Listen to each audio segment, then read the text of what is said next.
प्रातः क्लास चल रहा था 7 मार्च 1968 चौथे पेज के मध्यादि में बात चल रही थी गुरुवार को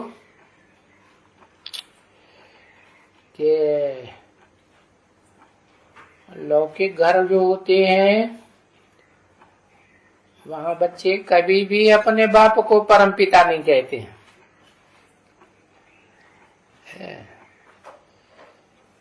ये तो यहाँ तुम जानते हो कि परमपिता यानी सुप्रीम बाप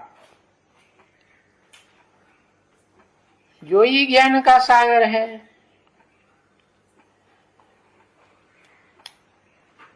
कैसे है?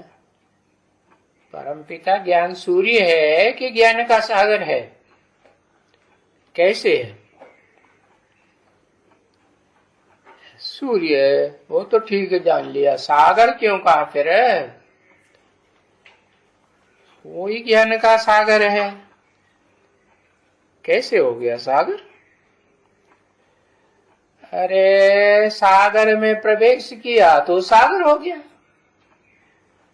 सागर तो धरणी से नजदीक रहता है ना। धरणी माने देह है, मिट्टी है ना। हाँ, तो उसमें प्रवेश किया तो ज्ञान का सागर हो गया। फिर उनकी तुम महिमा करते हो। उनकी माने दोनों की है, एक की? दोनों की तुम महिमा करते हो कि ज्ञान का सागर। सो अभी सभी देख रहे हो कि ज्ञान का सागर है, उनसे तुमको ज्ञान मिलता है शांति का सागर। क्या जो जिसमें प्रवेश किया मुकर्रर रथधारी में, वो भी तो अंदर से सागर शांत रहता है, ऊपर ऊपर से लहरें मारता है। तो शांति तुमको मिलती है शांति के सागर से।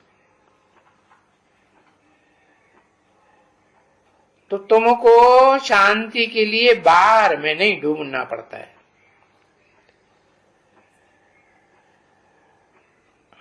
तो उसके लिए वो कहानी सुनाते हैं कि वो शांति मांगते हैं।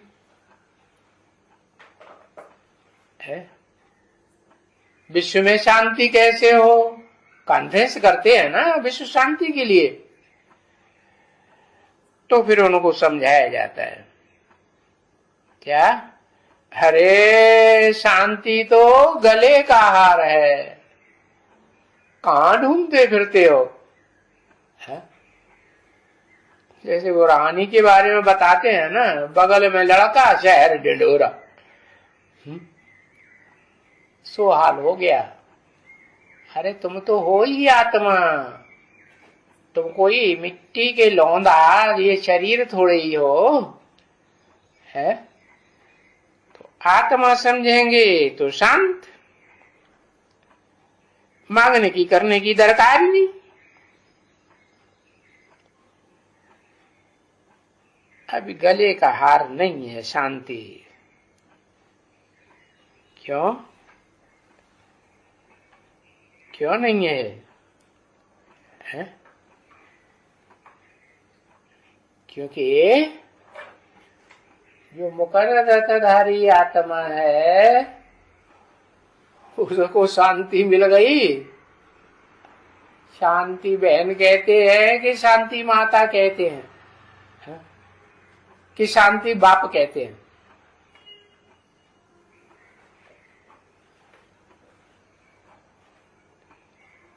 शांति फीमेल का नाम होता है या मेल का नाम होता है? बहन का नाम होता है, माता का नाम होता है शांति। उस मुकर्रर रथधारी एडम से पूछो तुमको वो शांति मिल गई? मिल गई? हाँ? नहीं मिल गई ना है। तो जब मिलती है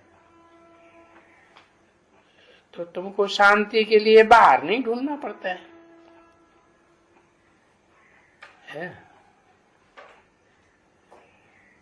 अभी तो तुम्हारे गले का हार नहीं है, विजय माला का हार तुम्हारे गले में आया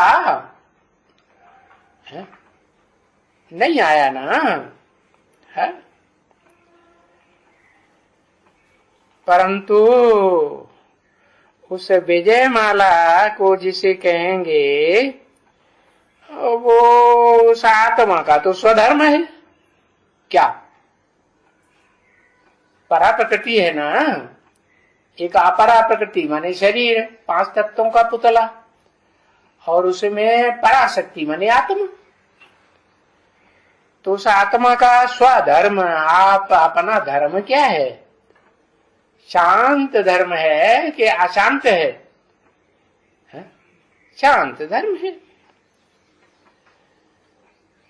ओ, कहीं भी बाहर ढूंढ नहीं सकते हैं क्या?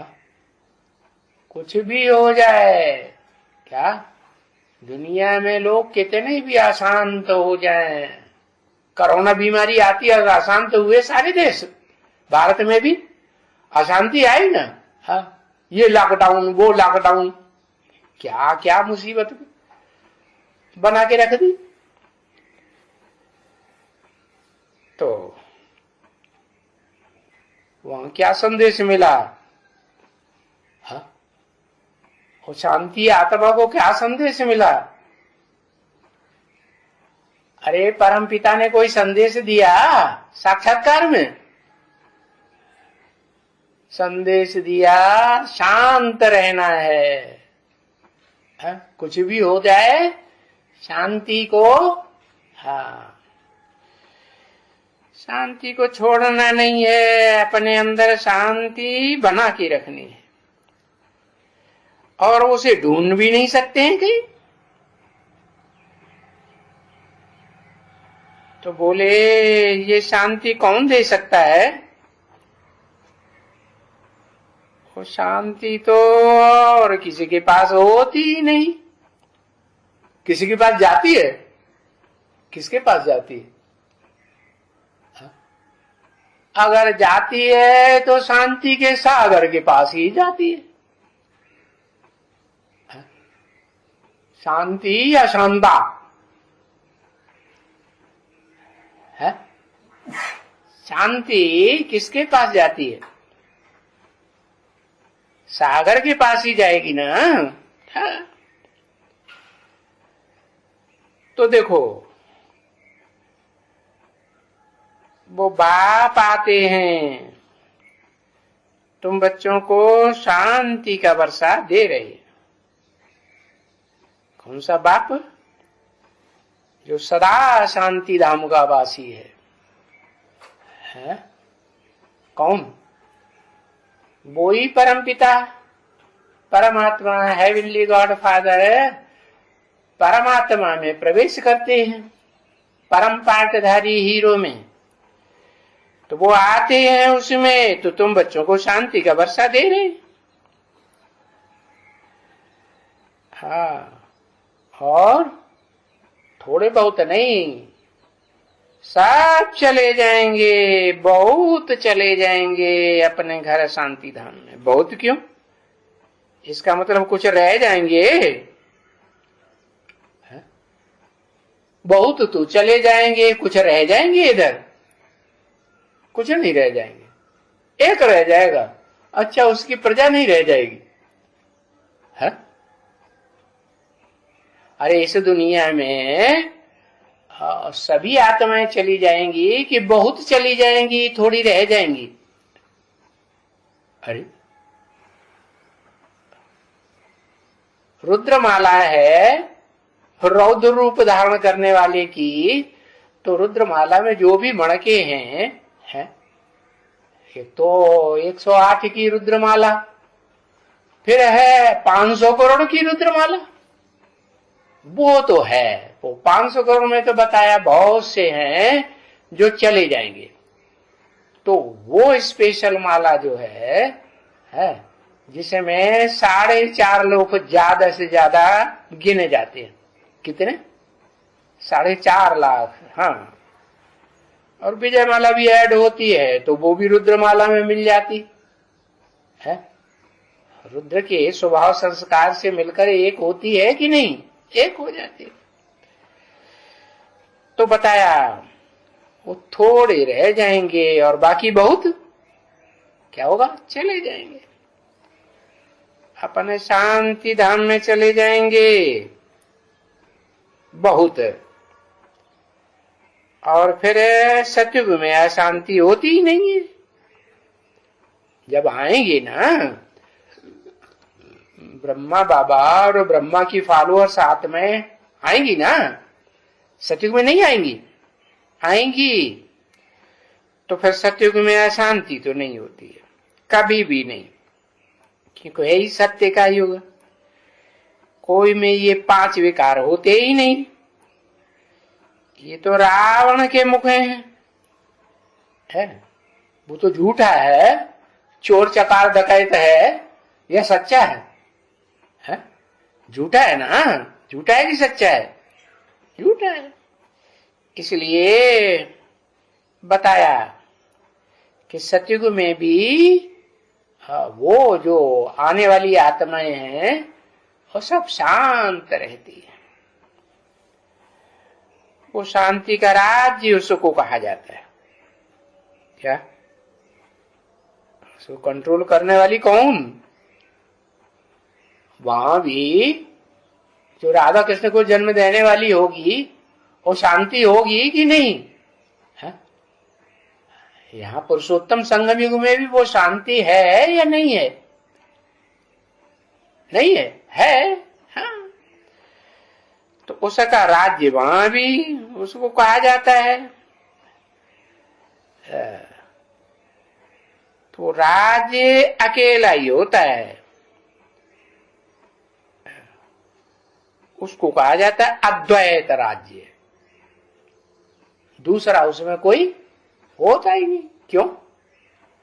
सतयुग आदि में अकेला होगा या कोई द्वैतवाद भी होगा? जब दूसरा जन्म होगा तो फिर द्वैतवादी नारायण वाली आत्माएं सतयुग में प्रवेश करेंगी या नहीं करेंगी? कम कलाओं वाली 14.25 कला से शुरू होंगी ना दूसरी पीढ़ी। हाँ, तो पहले तो अकेला ही होता है, फिर उसको कहा जाता है अद्वैत मार्ग, अद्वैत देवताओं का राज्य। वहां द्वैत का तो नाम निशान नहीं। बाकी पीछे होते हैं द्वैत। पीछे माने जब पहला जन्म खत्म हो जाता है तो बाद में जो आते हैं दूसरी पीढ़ी में सतयुग में, उनमें कुछ न कुछ है असत्य का अंश होगा या नहीं होगा? हाँ, होगा। तो वो हैं फिर झगड़े में डालने वाले। जैसे ही द्वैतवादी द्वापर युग आता है और दूसरे दूसरे धर्म पे नए षष्ठी पर आते हैं, वो जितने भी कम कलाओं वाले नारायण हैं सतयुग के पहले जन्म के बाद वो कन्वर्ट होते हैं कि नहीं? हाँ, वो सब कन्वर्ट होने लगते हैं। तो देखो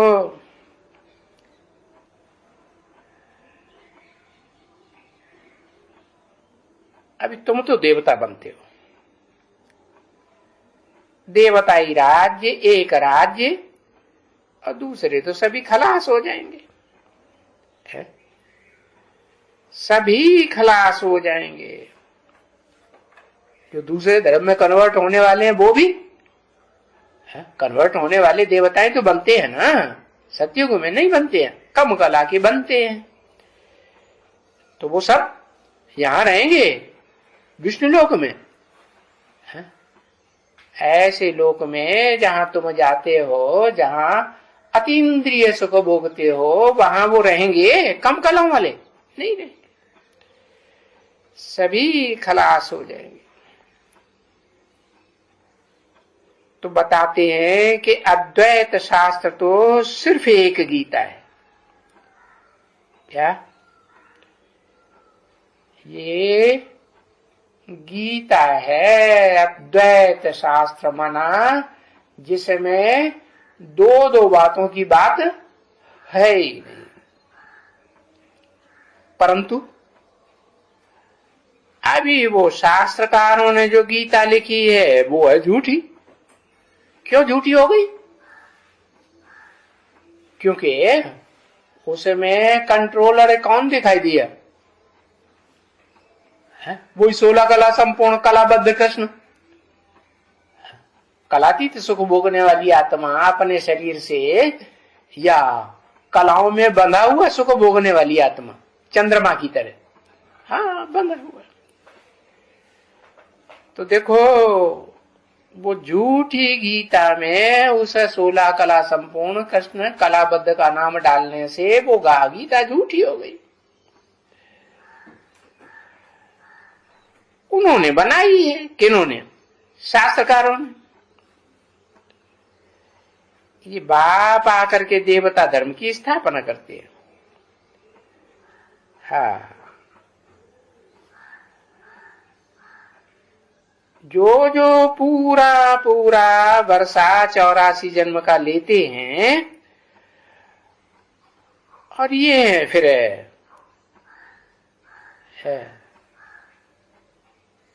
एक भी जन्म नहीं लेते हैं। कहां?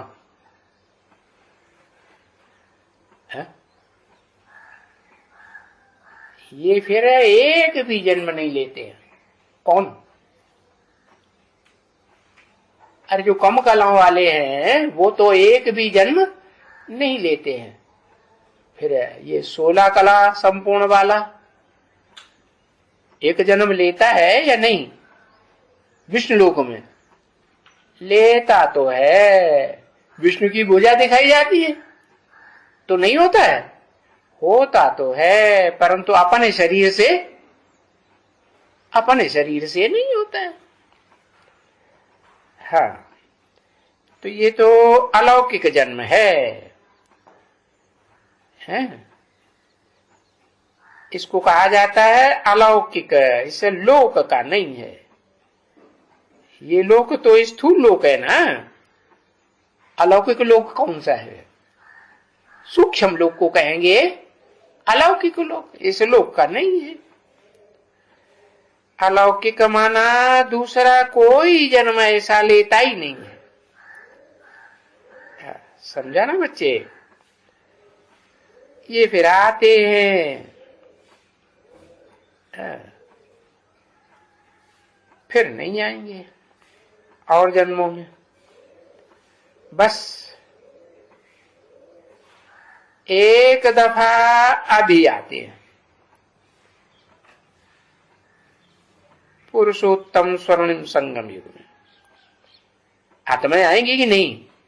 इनकी देह अपनी नहीं होगी लेकिन आएंगी तो है। और देह तो तुम्हारी भी नहीं, क्योंकि मन बुद्धि में देह का ख्याल रहता है, अतीन्द्रिय सुख के लोक में नहीं रहता।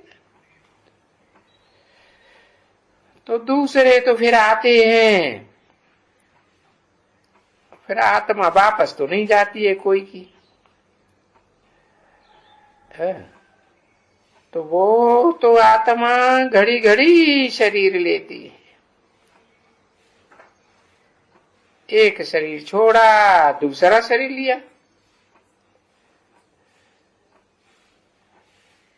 तो ये तो फिर वापस यहां आते ही नहीं है। कौन है? यहां माने कहां? पुरुषों में जो उत्तम बनने वाली आत्माएं उत्तम ते उत्तम सुख 84, 83, 82, 83 जन्मों में भोगती है, वो फिर यहां आती है पुरुषोत्तम संग में, स्वर्णिम युग में नहीं आती। आती हैं? नहीं आती। अभी तुम जो सन्मुख बैठते हो, पढ़ाई पढ़ते हो, तो तुम्हारी पढ़ाई के लिए मुझे आना पड़ता है। मुझे माने किसे है?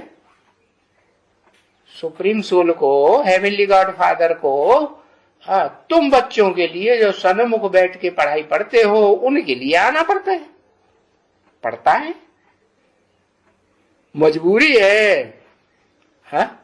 हाँ मजबूरी है। क्यों? कि तुम तो एकदम पतित तमो प्रधान, सब धर्मों में जो भी आत्माएं हैं उन सब से गलीज तुम बनते हो कि और बनते हैं। तुम बहुत गरीब तो मुझे तो तुमको पावन बनाना ही है। क्या? हाँ, बाप ऐसे कहेंगे ना, बाप ऐसे कहेंगे। कहेंगे? कौन से बाप ऐसे कहेंगे? कहेंगे, भविष्य में क्यों डाल दिया? अभी नहीं कहते हैं। अरे साकार बाप मुकर्रर रथधारी के लिए कहा कि बाप ऐसे कहेंगे ना। कैसे? मुझे भी आना पड़ता है, तुम जो पतित है गलीज बन पड़ते हो, है नहीं? हाँ, तो तुमको उठाने के लिए मुझे भी आना पड़ता है। कौन सा बाप? जो बाप समान बनता है, सुप्रीम सोल बाप समान, उसे भी वही रास्ता अपनाना पड़े, फॉलो करना पड़े अपने बाप को, या नहीं? हाँ, तुम पतित हो तो बुलाते रहते हो। ड्रामा के प्लान अनुसार हमारा पार्ट ही ऐसा है। क्या? जो पतित कामी कांटे हैं, उनके ही बीच में मेरा आने का है। हमारा, मेरा नहीं, हमारा पार्ट ही ऐसा है। हमारा क्यों कहा है? एक के लिए बोला, अच्छा, एक के लिए हमारा कहा जाता है। हाँ, हमारा मन सेवक का, और जो बाबा नामधारी विशेषण धारण करता है उसका भी। मैं तो बाबा नहीं हूं, मैं ओरिजिनली हूं, मैं तो आत्माओं का बाप हूं। तो हमारा माने हम दोनों का। कौन दोनों का है? आत्माओं का बाप और मनुष्यों का, जो भी मनुष्य मात्र से दुनिया में 500-700 करोड़ है, सबका बाप। तो हम दोनों का पार्ट ही ऐसा है। क्या? एक बार आना यहां जरूर है। कहा? यहां मैंने कहा पुरुषोत्तम संगम युग में। हाँ, एक राज्य स्थापन करना है, इसलिए आना है। एक धर्म स्थापन करना है, ऊंचे से ऊंचे, जिसे मुसलमान भी कहते हैं अल्लाह अव्वल दीन, अव्वल नंबर का धर्म है। तो उसको कहा जाता है अद्वैत धर्म। वहां कोई दूसरा धर्म पिता नहीं होता, दूसरा धर्म भी नहीं होता। हाँ। पुरुषोत्तम संगम युग जो होगा, जिसमें पुरुषोत्तम प्रत्यक्ष होगा जिनके सामने, तो वो वहां दूसरा धर्म, कोई दूसरे धर्म पिता होंगे? वो नहीं हो सकते। अद्वैत को तो ऐसे लिखो ना, तो देवता हो जाएगा कि दूसरा है ही नहीं। तो जहां दूसरा धर्म नहीं है वो देवता धर्म है, तो देवता हो जाएगा। अभी तो देखो इस दुनिया में अद्वैत अक्षर, अरे भाई कोई समझते ही नहीं है।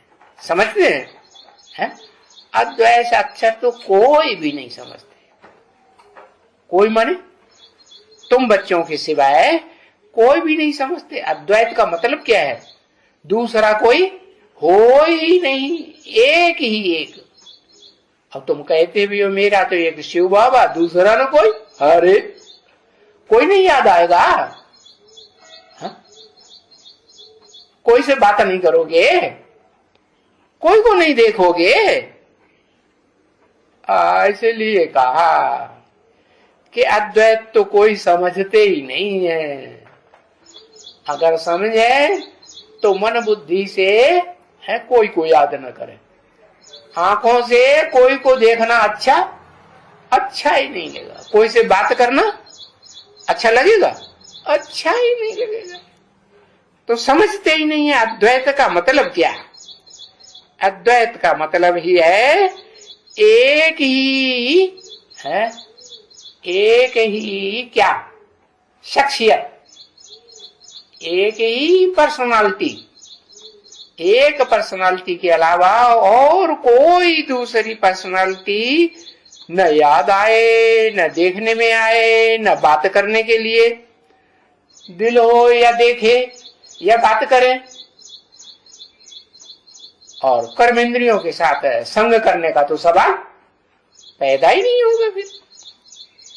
तो ऐसे लिखो ना तो कहेंगे पक्का पक्का है, बड़े से बड़ा क्या हो जाएगा, देवता हो जाएगा। कौन सा बड़ा देवता? कहते हैं देवदेव महादेव।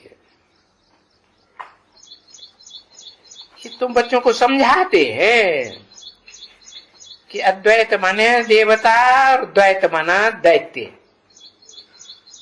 क्या दैत्य माने फाड़ना, चीड़े भाड़े दो कर डाले, क्या एक को दो हिस्सों में डिवाइड कर दो। क्या क्रिश्चियंस ने क्या किया? भारत में आके क्या किया? भारत एक देश था, क्या कर दिया? हिंदुस्तान पाकिस्तान दो बना के चले गए। तो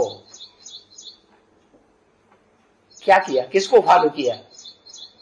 दैत्यों को फॉलो किया, चीड़ फाड़ करने वाली दिति माता को फॉलो किया, दिति माता की संतानों को फॉलो किया, या अदिति को फॉलो किया?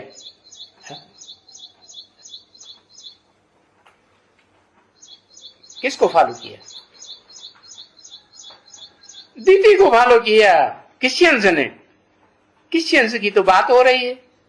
हाँ, दिति माने जो फाड़ दे, है दो हिस्सा कर दे। तो ये भी जानते हो कि बरोबर एक ही राज्य चलता चला आ रहा है अद्वैत राज्य, आदि सनातन देवी देवता धर्म है। और जो दूसरे धर्म में कन्वर्ट होते हैं वो हिंदू कहे जाते हैं। हिंदू दूसरे धर्म में कन्वर्ट हो गए ना तो देवता से दैत्य बन गए ना, बन गए। तो अब जानते हो कि फिर जब रावण आता है तो द्वैत हो जाता है। कब से? जब से ये इस्लामी भी आ गया है, बौद्धी भी आ गया, तो फिर जब दो हो जाएंगे तो आपस में ताली बजेगी ना। एक हाथ से ताली बजाओ, बजेगी? बजेगी ही नहीं। अब दो हो जाएंगे तो ताली बजेगी। हाँ, पीछे तो फिर जास्ती मल्टीप्लिकेशन हो जाती है। 2 से 4, 4 से 8, ये बढ़ते ही जाते हैं। मतांतर धारणाएं अनेक प्रकार की हो जाती। तुंडे तुंडे मतिर्भिन्ना। देखो मल्टीप्लिकेशन होती जाती है। बाप बैठ करके ये सभी बातें समझाते हैं, और ये कोई को भी समझाने के लिए समझाते हैं। तुम 500-700 करोड़ में से कोई को भी समझाओ, ऐसे नहीं सिर्फ तुम्हारे लिए समझाते हैं। हाँ, तो भला इतनी सभी पॉइंट्स भाई याद कोई कर सकते हैं? देखो जो कोई डॉक्टर भी होते हैं ना, है या कोई बैरिस्टर वकील होते हैं, है तो वो सारी दवाइयां याद रखते हैं क्या? याद रहती हैं? नहीं। और वकीलों को इतने ढेर सारे कानून निकल पड़े हैं, है? सब कानून की बातें याद रहती हैं? नहीं। तो उनको भी पॉइंट्स की है, हाँ, पॉइंट्स की जरूरत रहती है। तो जो अच्छे अच्छे बैरिस्टर होते हैं, पढ़ करके होशियार होते हैं, वो फिर बहुत पॉइंट्स धारण करते हैं बुद्धि में, कि लड़ते हैं कोर्ट में तो बैठ करके वो पॉइंट्स के ऊपर, वो कायदे कानून के ऊपर बहुत मनन चिंतन मंथन करते हैं, नहीं? हाँ, वैसे ही ये डॉक्टर लोग, डॉक्टर भी देखो कितने हैं और कितनी दवाइयां लिखते हैं। भांति भांति के डॉक्टर, एलोपैथी के डॉक्टर, हापानी उनकी ढेर की ढेर दवाइयां, होम्योपैथी की डॉक्टर उनकी तो और ही ढेर सारी दवाइयां, आयुर्वेदिक डॉक्टर कितनी दवाइयां, जो बहुत बहुत होशियार होते हैं ना, हाँ, तो उनको बहुत मंथन करना पड़ता है दवाइयों के बारे में कि भाई इस मरीज के लिए कौन सी दवाई देना चाहिए। इसे जो वकील को क्या करना पड़ता है, ये जो कोर्ट में जिस मुवक्किल के लिए हम लड़ाई लड़ रहे हैं, इसको जीत दिलाने के लिए कौन सी पॉइंट है जो जीत हो जाए, तो बुद्धि तो चलानी पड़ती है ना। हाँ, तो ये भी तुम्हारी राजधानी है। हाँ? उस राजधानी में है राजा की धारणा शक्ति है। हाँ? इस धारणा शक्ति को चुनने के लिए तुम्हें अकल बिरानी पड़ेगी, नहीं कि भाई कौन सी धारणा शक्ति जो है वो हम लागू करें अपने लिए, जिससे हमारी सभी बीमारियां सब खलास हो जाएं जन्म जन्मांतर की। परंतु ये तो देखो बीच में ये माया टांग अड़ा देती है? क्या कहा है? ये माया हाँ वाइल डाल देती है। अब जो बहुत मनन चिंतन मंथन करने में होशियार होते हैं, बड़े जहीन होते हैं, जिनके बुद्ध रूपी पॉकेट में बहुत कुछ पॉइंट होते हैं, है वो फिर देखो कितना कमाते हैं, बहुत कमाई करती है कि नहीं।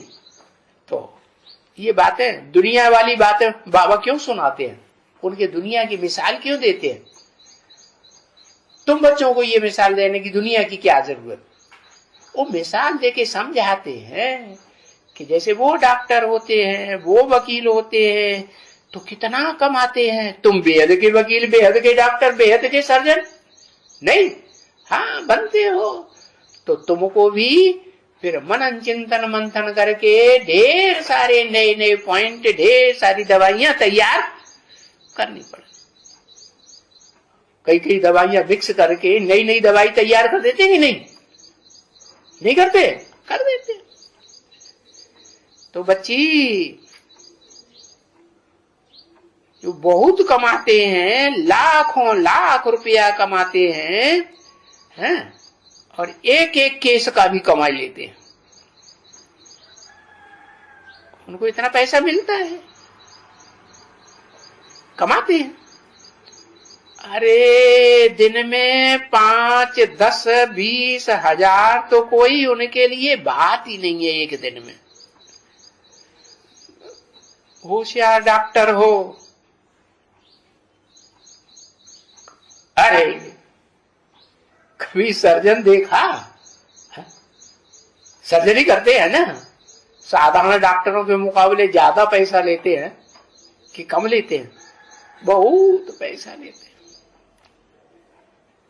तो फिर डॉक्टरों को देखो तो बेचारे 500-700, कोई ऐसे भी होते हैं 200, 300, 400 ही कमाते हैं सारा दिन में, और वो एक ही दिन में एक ही ऑपरेशन करेंगे, कुछ घंटे या कुछ मिनट, और उसमें कितना पैसा कमा लेते। तो ये काहे की कमाल है? नहीं पता चला? अरे ये पढ़ाई की कमाल है ना। हाँ, तो वैसे तुम्हारी भी ये पढ़ाई है। दुनिया की बातों को याद करते हो, देखते हो, मनन चिंतन मंथन करते हो, तो वो तो लौकिक पढ़ाई हो गई। उस लौकिक पढ़ाई से वो लौकिक दुनिया की कमाई कौड़ियों की कमाते हैं आज हैं, क्या बता दिया ना। ये जो लौकिक दुनिया में धन संपत्ति कमाते हैं उसका क्या हाल होने वाला है, बहुत जल्दी अभी ये हाल होने वाला है। क्या किनकी दबी रही धूल में किसकी राजा खाए, किनकी ले गए चोटा किनकी आग जलाए, होगा कि नहीं? हाँ, और तुम्हारी पढ़ाई तो ऐसी है, बेहद की पढ़ाई, बेहद के बाप के द्वारा पढ़ाई जाने वाली पढ़ाई कि तुमको तो इतने ढेर सारे पॉइंट्स मिलते हैं। बेसिक पढ़ाई से ही मिलते चले आए। बेसिक में जितने ढेर पॉइंट मिले थे, और जितनी पढ़ाई वहां पढ़ी, बेसिक में कितने साल पढ़ी? ज्यादा से ज्यादा किसी ने कितने साल पढ़ी होगी बेसिक में? है 40 साल पढ़े। अच्छा, कैसे? ब्रह्मा बाबा तो बेसिक पढ़ाई पढ़ाने वाले जो असली टीचर थे, प्रैक्टिकल जीवन में थे कि नहीं? हाँ, उन्होंने तो 33 साल टोटल, उन्होंने ओम मंडली भी उसमें मिला दो 10 साल और 5 साल है, तो वो टाइम भी निकालना पड़े ना। उन्होंने तो पढ़ाई कब से पढ़ाना शुरू की? सन 47 से ना, 47 से 67, 67 से 47 से 67, कितने साल हुए? 68 69 तक है? कितने साल हुए? अरे 33 साल ही से जो हुए, इससे ज्यादा तो नहीं हुए। 3 देवताएं हैं ना, तो तीनों का टाइम बटा हुआ है। 33 33 33, तोड़ा रूंग के 2-4 महीने लगा दो, तो 100 साल है तीनों के मिला के। तो तुमको पॉइंट्स तो बहुत मिलती है।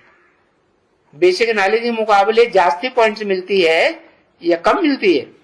जास्ती मिलती है। तभी कहते हैं कि इन पॉइंट्स को अच्छी तरह से धारण करो। क्या? हाँ, वो दुनियावी बातों में, देहदारियों के चक्करों में, और देह की जो वस्तुएं हैं, उन वस्तुओं के, दो देह के पदार्थ होते हैं ना, उन देह के पदार्थों में बुद्धि न रमाओ, इन पॉइंट्स में बुद्धि रमाओ अच्छी तरह से। ओम शांति।